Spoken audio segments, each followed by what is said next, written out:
प्रधानमन्त्री भयो नि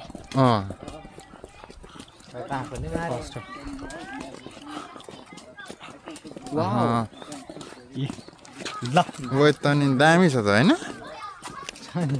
चिल्लो रातो के अरे बालेन रातो पिचेर आउँछ त्यस्तै छ बालेनले यस्तो खालको पिच गराउँछु भनेको थियो तर आवा क्वालिटी बनाउँछ नि त हैन 25 वर्ष के हुँदैन के त यिनीहरुको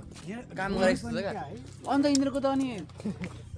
नेपालमा चाहिँ 2-3 वर्षमै त्यो फेरि भत्काएर बनाउनु पर्ने हुन्छ बाटोहरु तर यहाँको चाहिँ यस्तो बनाउँदो रहेछ कि दाइ अब राइट तर आज धेरै हिँड्ने नि एक्सरसाइज दामी भयो अब भरे गएर तनाक तुनुक पार्नुपर्छ त्यो पनि जुत्ता मैले फर्स्ट टाइम आएको क्या दाइ संघर्ष जारी छ गर्नुभयो दाइ गर्नुभयो हिँडेर यो लागेको बोसो पत्रक पत्रक निकाल्नुपर्छ क्या मेरो त निस्केन दाइ मेरो त बोसो भन्छ धेरै निस्क्या नि हो दाइ म पनि घट्यो नि 5 केजी हो डे नाइट काम दिएर जाने कता नगडा यस्ता यस्तो मेरो त उयो भइरहेछ क्या मोटाएर पेट लागिरहेछ पेट त लागेको छैन पेट के सुन्नु न तपाईभन्दा हामी एक्सर्साइज भएन नि त नेपालीहरू अलिकति अल्छे हुन्छौँ होइन अलिकति त्यही हो मेरो भाइ जस रमाइलो छ सबभन्दा कान्छो भाइ हो नि छोरा जन्माउनलाई अलिकति खोजिरहेको थियो दाजुभाइ होइन यता फेरि अर्को हाम्रो ह्यान्डसम भाइ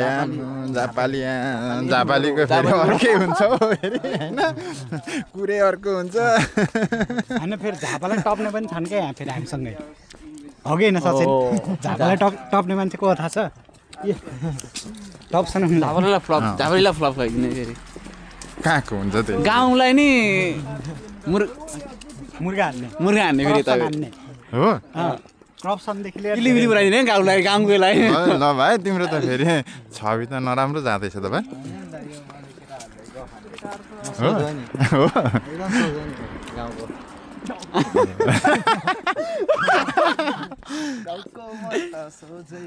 गाउँले म त है त्यो मान्छे समितिको मान्छेलाई नि मुर्गा बनाएर यस्तो नि त उ मान्छे सोझ हो क्या एकदम सोझ हो किनकि है हाम्रो रुममा मलाई थाहा छ नि त त्यहाँ सोझ हो क्या गाउँले नराम्रो भनेको मात्रै हो गाउँभरि चाहिँ नराम्रो मात्रै हो विदेश आएपछि ठिक भएको हिस्ट्री चाहिँ हिस्ट्रीमा चाहिँ अलिकति दाग लाग्यो अरू के करप्सनमा डाइरेक्ट करप्सन हाल्ने त यस्तो क्या हाम्रो दुश्मन खोज्नु टाढा जानु पर्दैन रहेछ क्या जस्तै है दाइ दाइको भाइको दाइ नआइन्दैछ मलाई केही थाहा थिएन भाइ सिधा क्लिन वाइट सिट रहेछ भनेर थाहा खोज्दा बाहिर जानु पर्दैन होइन दाइ आउनुभयो दाइ आएपछि त एक खुलासा भयो क्या अनि मैले अनि अरू त्यो हुन त यहाँ युज गर्न मिल्दैन र अरू पनि छ हिस्टोरी है एलम लस अफ हिस्टोरी है बोकेर बसिरहेछ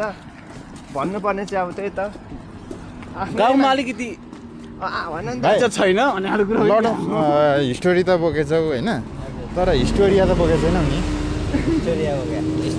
त्यति मात्रै ल ठिक छ त्यसो भए त हिस्टोरीले फरक पारेन यो इक्जाम्पल चाहिँ के हो भने आफ्नै घरभित्र चाहिँ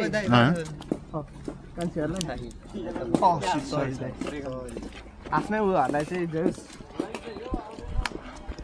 सब भोकर रहेछ त अगाडिको त बिगाए दुईजना भोक लाग्यो हामी चाहिँ आज रमाइलो गर्न हिँडेको सबले तर मेरो त यहाँ शरीरको यस्तो भित्र कहाँ नसा सड्क्यो जस्तो त के भएर चाहिँ रेस्ट नगरेर हो कि चाहिँ होइन त्यस्तो कहाँ तन्क्यो कि के भयो झिनिक दुख्छ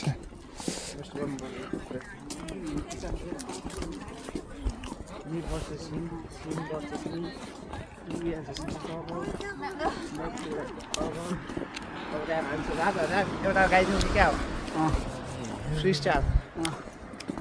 गाइड्स हामी त यता म ऱ्याप यस्तो छ घुमी घुमाइ देशको खबर अब भाइको ऱ्याप पनि हेर्नु होला ल राजालाई चाहियो लड्की बजाउनु बाजा हाई हाई हाई लड्की अर्कोले लिएर भाग्दियो आजा ओ स्वदेश ने लड्कीलाई बजाउनु थियो बाजा हाई हाई अर्कोले लिएर भाग्दियो आज आज आज हाम्रो साथमा आज राजा यतातिर तर मन कति रुइरहेछ बाजा राजाको टाउकोमा बजिरहेछ बाजा राजाले खाँदैन तर आज साँझमा राजाले 2 प्याक खान्छ अनि सुत्छ क्या फेरि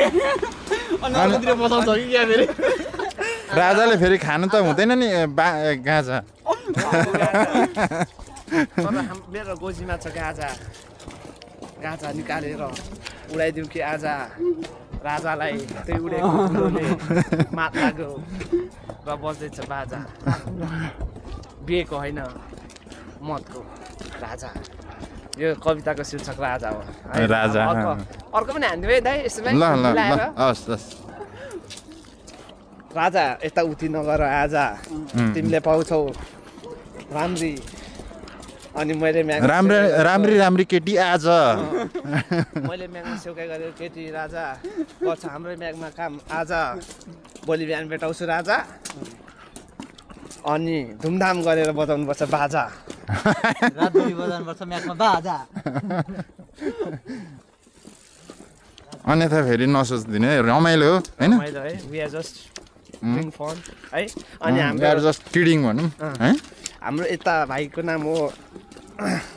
डाङ्गी के भन्छ त्यसलाई त हामीले बिर्सेँ मैले यो मेरो प्यारो दाइदाको लागि ए ठुलो बेबी ठुलो बेबी होइन त्यो के पो